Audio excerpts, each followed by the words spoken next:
I've only touched on this subject briefly in past opinion columns, but I feel the time has come to explore this subject further. Canada has a housing crisis and governments at all levels aren't helping. The stress test imposed by the federal government back in June of 2021 has just further exacerbated the crisis by limiting Canadians' ability to enter home ownership. Believe it or not, Canada needs to build 3.5 million more homes over and above the 2.3 million that we would normally build in the next 10 years to house Canadians and address affordability. One might suggest these measures were needed to ensure people weren't getting in over their heads with mortgage payments. There were some who were stretching what they could afford, there's no doubt. I can't deny that, but others may argue that if the Liberal government's out-of-control spending was balanced and if taxes weren't increased, hey, this wouldn't be an issue. Mortgage brokers, banks, and housing organizations across the country riled against this policy from day one to no avail. The government, which was elected to represent Canadians, right? It wasn't. It still isn't. Listen to the vast majority of Canadians. Come on. They still prefer home ownership to renting, and this policy does nothing more than prolong or even deflate Canadians' hopes of ever owning their home. And with less movement of first-time home buyers, rent prices have already begun to creep up, creating another crisis. Amazing. So, what are some of the solutions besides the elimination of this dreaded policy? Well, first, interest rates should be lowered as soon as possible. And secondly, a return to 30-year amortization periods for all buyers. Third, increase the home price upper limit for insured mortgages by regional markets.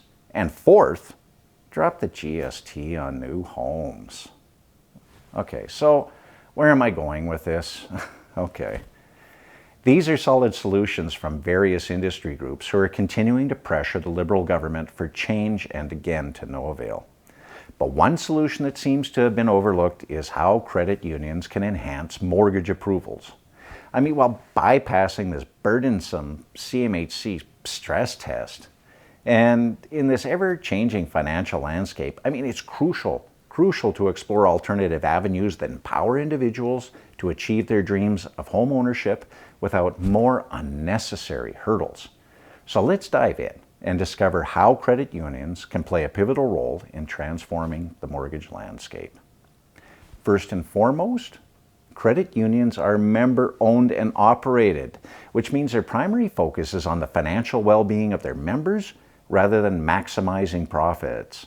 This member-centric approach, it actually allows credit unions to take a more personalized and holistic view of each applicant's financial situation. Going beyond that rigid criteria of the stress test. Now, by leveraging their local roots and strong community ties, credit unions can actually develop a deep, more holistic understanding of the local housing market dynamics. This local knowledge enables them to assess true risk associated with mortgage approvals and more accurately. So instead of relying solely on some standardized stress test, credit unions can factor in regional economic factors, local housing market trends, and even the borrower's employment stability to supply a more comprehensive evaluation than ever. Now, furthermore, credit unions have the flexibility to adopt innovative lending practices that maybe better suit unique circumstances of their members. They can use alternative methods of assessing creditworthiness, such as considering rental payment history, utility bill payments, or even evaluating an applicant's employment history stability rather than just focusing simply on income, like get out of the box. This approach considers the borrower's full financial picture. Now, another crucial aspect where credit unions can be effective is promoting financial literacy and education.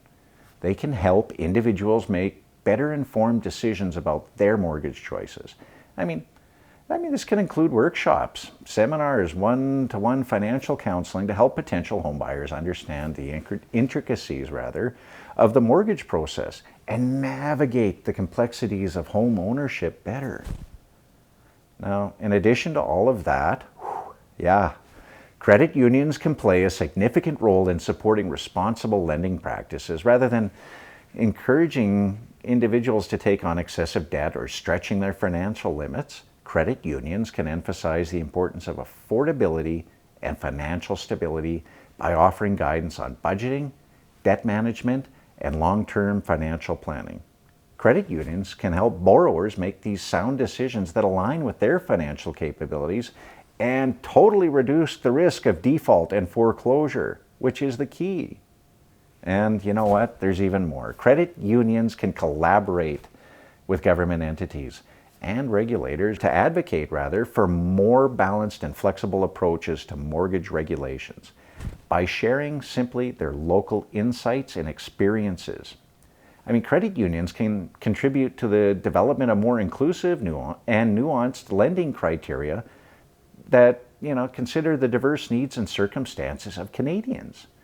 This collaboration could actually lead to more sustainable and resilient mortgage markets and foster home ownership opportunities while mitigating the risks. Sadly, bad policy like the stress test just creates more hardship for Canadians' dreams of owning a home. It's like duct taping your loose fender to your car.